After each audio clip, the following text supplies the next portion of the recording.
the better program for a head coach is Kentucky's men's basketball program or the women's Lady Vols program? What's the better job? Kentucky men's program. Okay. Why? Does that need elaboration or? I think it does. How much was Kelly Harper making and making? I'm looking at it as a coach. 1.4 and approximately 8. Okay. 1.4 and approximately 8. So it's probably okay. So let's twist it up a little bit. 8 times better. Okay. What's the tougher job? 8 times better. What's the tougher job?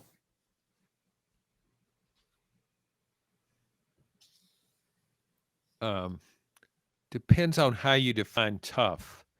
If you talk about winning, I think the Lady Vols job is tougher. If you talk about what you have to deal with on a daily basis, the Kentucky job is tougher because you got 1 million people up there in Kentucky watching every move and critiquing every player on your roster, right down to the 13th best player. Yuck. Yeah. Caleb, want your take? Rick Terry Jewelry Design. They want to be your jeweler looking for affordable game day jewelry. How about the Fire Opals, a Tennessee tradition? RickTerryJewelry.com, RickTerryJewelry.com. Congratulations to our celebrity bracket challenge. David Leverton, former punter, won that. So he wins some Fire Opals from Rick Terry Jewelry Design. His wife will look lovely. Caleb, you were going to say? Well, okay, pay not being a thing because I'm with John. Like, you take the Kentucky men's basketball job because you take the millions and millions of dollars. Because even if you get fired, you're fired sitting on $5 million. And so, yeah, on that regard, Kentucky men's basketball. But I determine difficulty based on what's possible relative to expectations. And let me just get this out of the way. I think both jobs are overrated. I'm just going to say that both jobs are overrated. I think Kentucky, I think there's about, and I'll get to this, there's about half a dozen SEC schools I'd rather coach at than Kentucky, assuming the pay is the same. Okay, may we quickly define overrated? John said it's a top 10 job. I think it's a top 10 to 15 job. Where are you at overrated?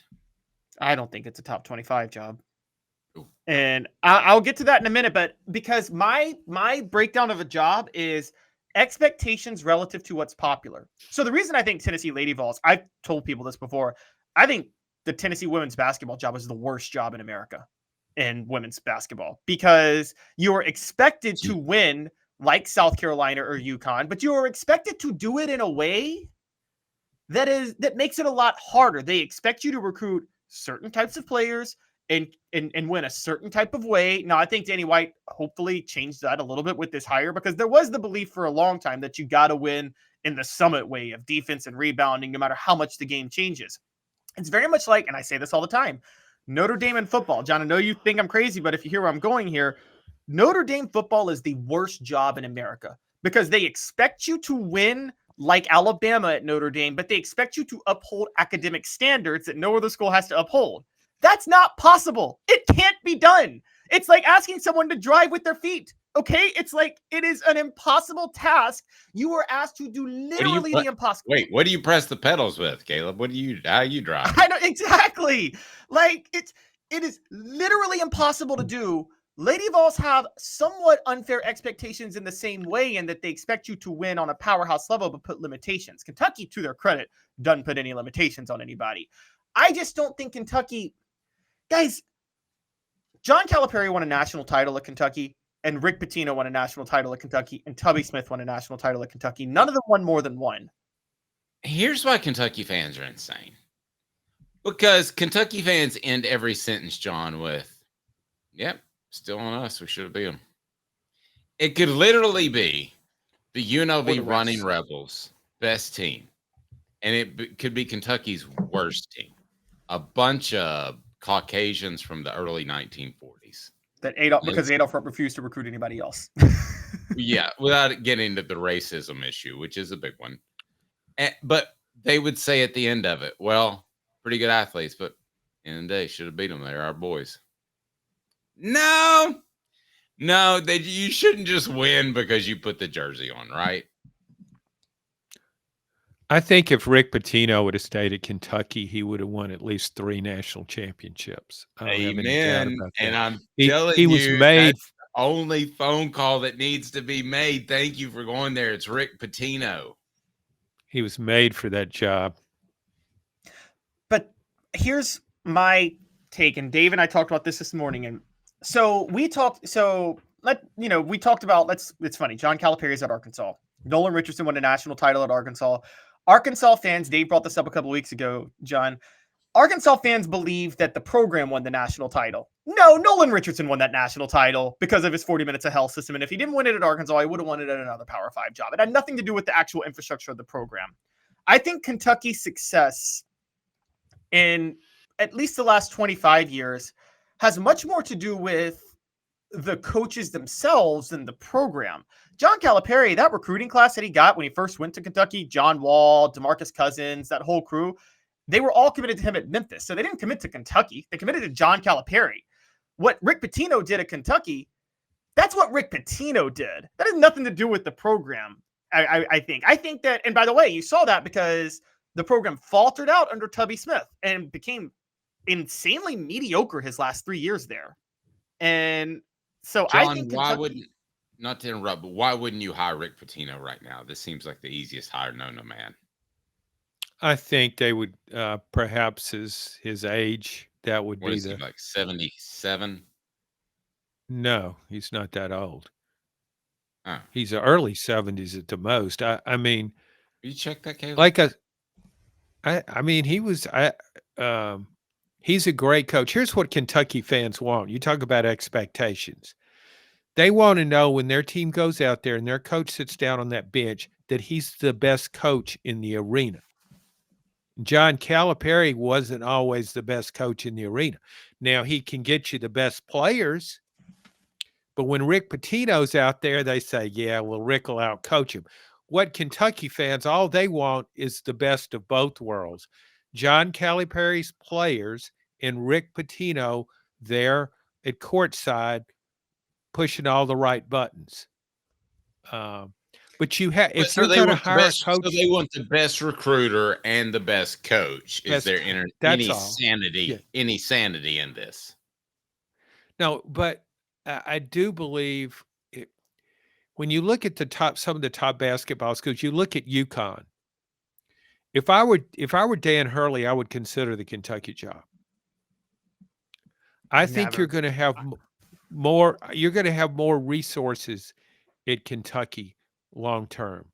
I think when you look at the way this is going with NIL money, when you look at the way it's going with a possible super conference, UConn could get priced out of the market. Kentucky's going to get all this football money, TV football money. Where do you think it's going to spend that money? You think it's going to invest in Mark Stoops' program so they can go to the Music City Bowl every year?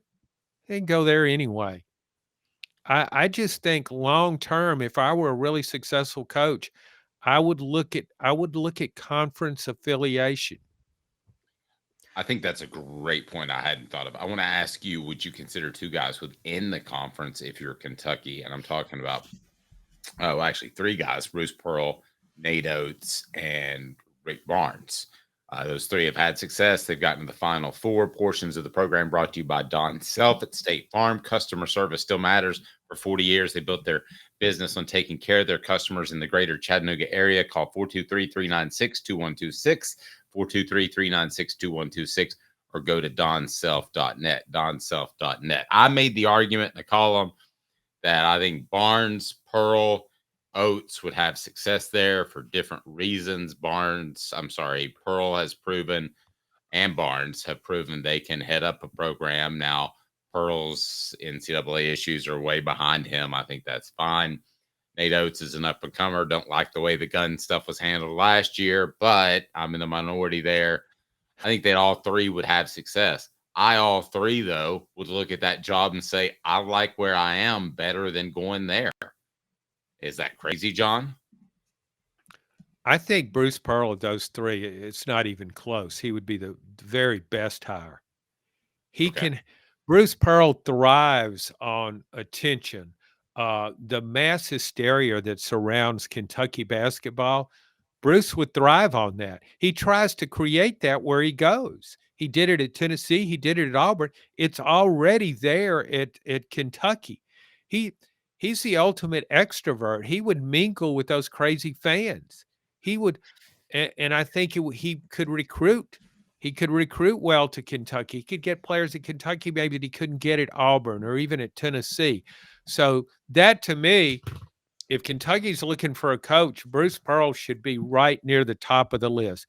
And maybe at this stage in his career, at his age, maybe say, well, I don't really need that. But he might look at it and say, he's very competitive. He might look at it and say, I'll win a national championship there. I couldn't quite get to the Final Four at Tennessee, and I couldn't quite win a national title at Auburn, though I came very close, if not for the injury. He did make the Final Four. But that, to me, I think Bruce Pearl would be a tremendous fit. I agree. And Caleb, I think it'll be about Bruce Pearl saying, I've accomplished this. I was the guy that you didn't think was good enough because I recorded a conversation with a prospect and got blackballed and had to work my way up. Had a pretty bad misstep with the NCAA with the kid at the barbecue, but I think it would mean a lot for him to get a job like Kentucky, kind of validate his career, so to speak. Here is the thing you guys are both missing, and I'm just going to put it out there. And I don't think basketball works like football. And where I'm getting with that is this: you have to dribble. I'm sorry. You do have to dribble. The ball is different. The ball looks different. It's shaped what I mean is for college football, the program is as important as the coach. I think college basketball, we are seeing over the last 26, 27 years, the coach is significantly more important than the program. So I don't think there's much difference program to program depending on where a great coach goes. Villanova's got 2 national titles in the past 10 years.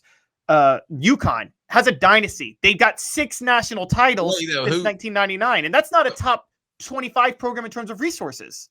But who disagreed with you on that? Well, here's what I'm saying. Where I'm getting is this. I don't think going to Kentucky makes you any more likely to win than you would just win at Auburn as it is. Now, John, you did say that, and I'm with Caleb on this. I don't think that going to Kentucky makes you more apt to win a national championship than being at Auburn or Alabama or Gonzaga or a lot of different places. Maybe it's less likely now, but I still long-term, I would rather I think you have a better chance at Kentucky. I still think what I talked about with Hurley about conference affiliation, I think that matters. I just think they're and the NCAA thing with with Pearl, I mean, Kentucky gave players racehorses. I don't think they would care that Bruce Pearl gave a recruit a barbecue sandwich. I mean, to me, another guy I would look at is Billy Donovan. I would too. I said that too. He's with Chicago Bulls, and I don't follow the NBA that closely now, but the Bulls aren't flourishing. I know that much. Billy Donovan, he won 2 national titles at Florida. I just think he's a really good coach. He was an assistant coach at Kentucky. He comes from that Pitino coaching tree. He played for Pitino, so I think he would be a really good fit. I think he could handle that. I mean, if I'm in the NBA, a coach, don't you get tired of all that travel?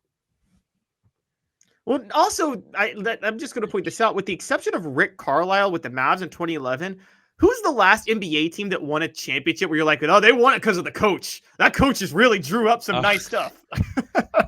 Players win the championships in the NBA. The coach really rolls the ball out. I know, but they kind of made Phil Jackson out to be this mystical guru. Oh, gosh. And Tex Winters is over there riding up the triangle offense. Because he inherited Michael Jordan and Scottie Pippen. Well, it didn't hurt. Let me draw this. You passed the ball to Michael Jordan. It didn't hurt that he inherited the basketball Einstein that didn't care if he got any credit.